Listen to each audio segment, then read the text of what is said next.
ఈ పెళ్లి జరిగే తీరుతుంది అని గగన్ చెప్పటంతో అసలు పెళ్లి కూతురే లేకపోతే నువ్వెలా పెళ్లి చేసుకుంటావు?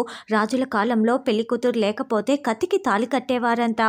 అలా నువ్వు కూడా భూమి ఫోటోకి తాళి కడతావా ఏంటి అని అక్కడ ఉన్న ఒక అతను ఎగతాళిగా మాట్లాడుతూ ఉంటాడు. లేదు, నేను భూమి మెడలోనే తాళి కడతాను అని గగన్ అంటాడు. నా కూతురు భూమి మెడలో నువ్వెలా తాళి కడతావురా? అయినా వాళ్ళమ్మ ఆశయానికి విలువ ఇచ్చి నీతో పెళ్లి వద్దనుకొని నా కూతురు వెళ్ళిపోయింది. ఈ పెళ్లి వద్దనుకొని డ్యాన్స్ కాంపిటీషన్కి వెళ్ళిపోయిన తర్వాత నువ్వేంటి భూమిని పెళ్లి చేసుకునేది అని శరత్చంద్ర అంటే, చూడండి శరత్చంద్ర గారు, వాళ్ళమ్మ ఆశయానికి విలువ ఇస్తూ భూమి డ్యాన్స్ కాంపిటీషన్కి అండగా సపోర్టుగా నిలిచింది నేను. రెండు ఒకే సమయానికి వచ్చేసరికి రెండింటిని సాధించుకోవాలని నాకు చెప్పకుండా భూమి డ్యాన్స్ కాంపిటీషన్కి వెళ్ళింది. భూమి డ్యాన్స్ కాంపిటీషన్ నుండి తిరిగి వచ్చిన తర్వాత భూమి మెడలో నేను తాళి కడతాను అని గగన్ చెప్తాడు. ముహూర్తం దాటిపోయిన తర్వాత నువ్వేంట్రా తాళి కట్టేది అని శరత్చంద్ర అంటే, గణపతి పూజతో మొదలైపోయిన ఈ తంతు నేను భూమి మెడలో తాళి కట్టిన తర్వాతే ముగుస్తుంది. ఈ పెళ్లి జరిగే తీరుతుంది అని గగన్ అంటాడు. ముహూర్తం సాంప్రదాయం, మనసు ప్రధానం అని గగన్ చెప్తాడు. అదేంటబ్బాయి, పెళ్లి వద్దనుకొని వెళ్ళిపోయిన భూమి మళ్ళీ తిరిగి వస్తుందని ఆశపడుతున్నావా అని గోరెంటాకు అనడంతో, ఆశ కాదు, నాకు భూమి మీద ఉన్న నమ్మకం ఇది అని గగన్ చెప్తాడు. ఒకవేళ భూమి రాకపోతే, ఈ పెళ్లి జరగకపోతే అప్పుడేం చేస్తావురా అని శరత్చంద్ర అంటాడు. అప్పుడు గగన్ చాలా ఎమోషనల్గా ఫీల్ అయిపోతూ, అగ్ని సాక్షిగా భూమితో 7 అడుగులు వేయాలనుకున్న నేను ఒకవేళ ఈ పెళ్లి జరగకపోతే అదే అగ్నిలో ఆహుతి అయిపోతాను అని చెప్పటంతో శారద చాలా షాకింగ్గా చూస్తూ వింటూ ఉంటుంది. అని చెప్పేసి గగన్ పెళ్లి పీటలపై కూర్చొని ఉంటాడు. అప్పుడు శరత్చంద్ర చాలా కోపంగా, ఏంట్రా నువ్వు ఆహుతి అయిపోతావో ఉరే వేసుకుంటావో మాకు అనవసరం, మాకు మాత్రం ముహూర్తమే ముఖ్యం అని శరత్చంద్ర అంటాడు. ఈ పెళ్లి జరగటానికి వీల్లేదు, ముహూర్తం లోపల భూమి వస్తే సరే, లేకుంటే ఈ పెళ్లి జరగటానికి వీల్లేదు అని శరత్చంద్ర అంటే, ఏంటి పెళ్లి ఆపేస్తారా? ఎలా ఆపేస్తారండి అని కేపీ గట్టిగా నిలదీస్తూ ఉంటాడు. ఏంటండి, మీకు మాత్రమే ఇష్టాలు ఉంటాయా? మాకు మాత్రం ఇష్టాలు ఉండవా? మా ఇష్టాలతో మీకు పని లేదా?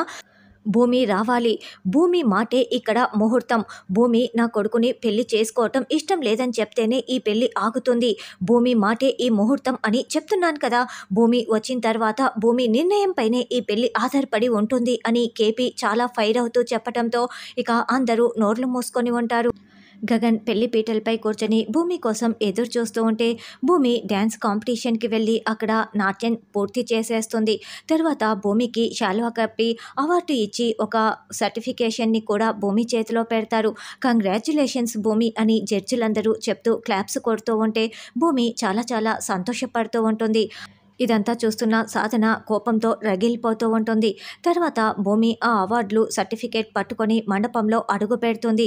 అప్పుడే చెర్రీ చూసేసి అదిగో భూమి వచ్చేసిందని చెప్తూ ఉంటాడు. పీటలపై కూర్చున్న గగన్ ఏడుస్తూ కన్నీళ్ళని తుడుచుకుంటూ పరిగెత్తుకుంటూ భూమి దగ్గరికి వచ్చి భూమిని గట్టిగా హక్ చేసుకుంటాడు. చాలా చాలా సంతోషపడుతూ ఉంటాడు. శారద చూసి చాలా చాలా సంతోషపడుతూ ఉంటుంది. నువ్వు వస్తావని నాకు తెలుసు భూమి, నాకు తెలుసు. ఇక్కడ ఉన్న వాళ్ళందరూ కూడా నీ రాక కోసం, నా చావు కోసం ఎదురు చూస్తున్నారు భూమి, ఎదురు చూస్తున్నారు. చూడండి, నా భూమి వచ్చింది చూడండి.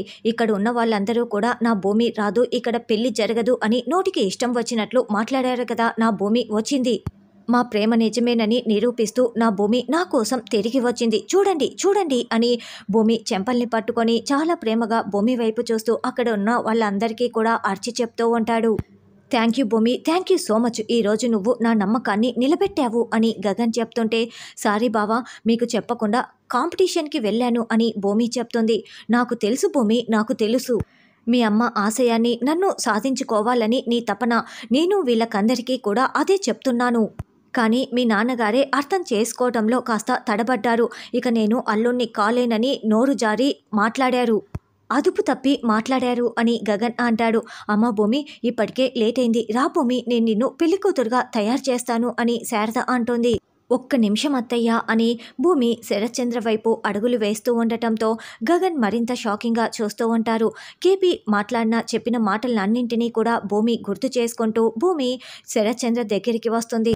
అమ్మ ఆశయాన్ని పూర్తి చేశాను, మొదటి అడుగుని దిగ్విజయంగా పూర్తి చేశాను అని తన చేతిలో ఉన్న అవార్డుల్ని శరత్చంద్రకి చూపిస్తూ ఉంటే, నాకు తెలుసమ్మా, నువ్వు నా కూతురివి, అని శరత్చంద్ర భూమిని దగ్గరికి తీసుకొని ముద్దు పెడుతూ చాలా చాలా సంతోషపడుతూ ఉంటారు. ఆ అవార్డు సర్టిఫికేట్ని శరత్చంద్ర చేతుల్లో పెట్టేసి బావా నేను నీతో మాట్లాడాలి పర్సనల్గా అని భూమి చెప్తుంది. రా బావా పర్సనల్గా మాట్లాడాలి అని భూమి చెప్పడంతో అలాగేనని గగన్ భూమి వెనకాలే గదిలోకి వెళ్తాడు.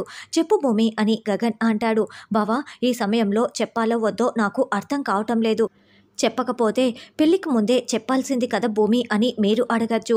ఎప్పుడు చెప్తే ఏంటి, మీరంటే నాకు ప్రేమ ఇష్టం కదా అని నేనంటాను. అలా మన మాటలు ప్రేమ యుద్ధం కాకూడదనే నేను ఇప్పుడే చెప్తున్నాను. మనం పెళ్లి తర్వాత మా ఇంట్లోనే ఉంటున్నాం కదా, అది నీకు ఇష్టమే కదా బావా అని భూమి ప్రశ్నిస్తూ ఉంటుంది. అప్పుడు గగన్ సంతోషంగా నవ్వుతూ మా ఇండ్లు మీ ఇండ్లు అన్న తేడా ఏంటి భూమి, మనం మన ఇంట్లో ఉంటున్నాం అని గగన్ చెప్తాడు. నాకు తెలుసు బావా మీరు ఇందుకు అంగీకరిస్తారని. అంటే మనం మన ఇంట్లో ఉంటున్నా కూడా శారదత్తయ్యని పూరిని వదిలేసినట్లు కాదు, మనం రెగ్యులర్గా వెళ్ళి చూసి వస్తూ ఉంటాము అని భూమి అంటే. ఏం మాట్లాడుతున్నావు భూమి, అమ్మని పూరిని వదిలేయడం ఏంటి అని గగన్ అంటే. మీరే కదా బావా ఇప్పుడు మా ఇంట్లో ఉంటామని చెప్పింది, అంటే వాళ్ళు అక్కడే ఉంటారు, మనం అప్పుడప్పుడు వెళ్ళి చూస్తూ ఉంటాము, మన ఇండ్లు అని మీరే కదా చెప్పారు, అంటే మా ఇండ్లు అని భూమి అంటుంది. దాంతో గగన్ చాలా షాకింగ్గా భూమిని 2 చేతులతో పట్టుకొని భూమి ఏం మాట్లాడుతున్నావు, పెళ్ళైపోయిన తర్వాత నేను మీ నాన్న శరత్చంద్ర ఇంట్లో ఇక్కడ ఉండాలని మాట్లాడుతున్నావా, అయినా అదేంటి భూమి అని గగన్ అంటే. అవును బావా అదే నేను చెప్తున్నది అని భూమి అంటుంది. అదేంటి భూమి, పెళ్ళైపోయిన తర్వాత నువ్వు నాతో పాటి మా ఇంటికి రావాలి కానీ నేను మీ ఇంట్లో మీ నాన్న శరత్చంద్ర ఇంట్లో ఉండటం ఏంటి ఏంటి భూమి అని గగన్ అంటే. అదే మంచిదనిపిస్తోంది బావా, ఎందుకంటే మీరు మా నాన్న దగ్గర ఉంటేనే కదా మా నాన్న గురించి మీకు, మీ గురించి మా నాన్నకి తెలిసేది. మరి వాళ్ళని దూరంగా పెట్టేసిన ఫీలింగ్ ఉంటే అప్పుడు శారదత్తయ్యని పూరిని కూడా ఇక్కడికే తెచ్చేసుకుందాం అని భూమి చెప్తుంది. దాంతో గగన్ చాలా చాలా బాధపడిపోతూ కన్నీళ్లు కారుస్తూ అంటే నువ్వు మా ఇంటిళ్ళ 10 మీ ఇంట్లో ఉండాలని చెప్తున్నావా ఆ కృష్ణప్రసాద్ లాగా అని గగన్ అంటాడు. ఉంటే తప్పేముంది బావా, అయినా ఉమ్మడి కుటుంబంలో ఉండే సంతోషం మీకు కూడా తెలిసిందే కదా బావా అని భూమి అంటుంది. షటప్ భూమి షటప్, అసలు ఇల్లరికం అన్న మాటని ఇప్పుడు నువ్వు కండిషన్ ఎందుకు పెడుతున్నావు, ముందే ఎందుకు చెప్పలేదు అని గగన్ వేలు చూపిస్తూ అరుస్తూ ఉంటే. అదేంటి బావా మీరు నా మాట కాదనరన్న నమ్మకం, అదే కదా ప్రేమంటే అని భూమి అంటుంది. అయినా పెళ్లి తర్వాత చెప్తే అది మిమ్మల్ని మోసం చేసినట్లు అయ్యుండొచ్చు, అందుకే నేను ముందే చెప్తున్నాను అని భూమి అంటుంది. నువ్వు ఏమన్నా అనకపోయినా ఇదైతే కండిషనే భూమి. ఇప్పుడు పెళ్ళైన తర్వాత నేను మీ ఇంట్లో ఇల్లరికం అల్లుడిగా ఉండనని చెప్తే ఇప్పుడు నువ్వు ఈ పెళ్లి చేసుకోవా అని గగన్ అంటాడు. అప్పుడు భూమి ఈ ప్రశ్న మీ నుంచి నేను ఎక్స్పెక్ట్ చేయలేదు బావా, పెళ్ళైన తర్వాత మా ఇంట్లోనే ఎందుకు ఉండాలని మీరు ప్రశ్నిస్తారనుకున్నాను. ఒకవేళ ఆ మాట అడిగితే నేను నాన్నని వదిలి రాలేనని నీకు కూడా తెలుసు కదా బావా, 1-2 సార్లు నీతో వద్దామనుకొని నాన్న ప్రేమని దూరం చేసుకోలేక రాలేకపోయాను, మీకు తెలిసిందే కదా అని భూమి చెప్తుంది. అప్పుడు గగన్ మళ్ళీ సేమ్ క్వశ్చన్ భూమి, మా ఇద్దరిలో ఎవరినో ఒకరిని సెలెక్ట్ చేసుకోవాల్సి వస్తే నువ్వు ఎవరిని సెలెక్ట్ చేసుకుంటావు చెప్పు భూమి అని గగన్ ప్రశ్నిస్తూ ఉంటే భూమి ఆలోచనలో పడుతుంది. వీళ్ళిద్దరూ ఇలా మాట్లాడుకుంటూ ఉంటే వీళ్ళిద్దరూ ఎప్పుడెప్పుడు బయటికి వస్తారా అని శరత్చంద్ర అపూర్వ ఎదురు చూస్తూ ఉంటారు. అయితే ఇప్పుడు భూమి గగన్ పేరు చెప్తుందా శరత్చంద్ర పేరు చెప్తుందా, ఒకవేళ గగన్ పేరు చెప్పినప్పుడు అయితే ఇంకేమీ ఆలోచించకు రా వచ్చి తాళి కట్టించుకో అని గగన్ తాళి కడతాడా అన్నది రానున్న ఎపిసోడ్లో తెలుసుకుందాం.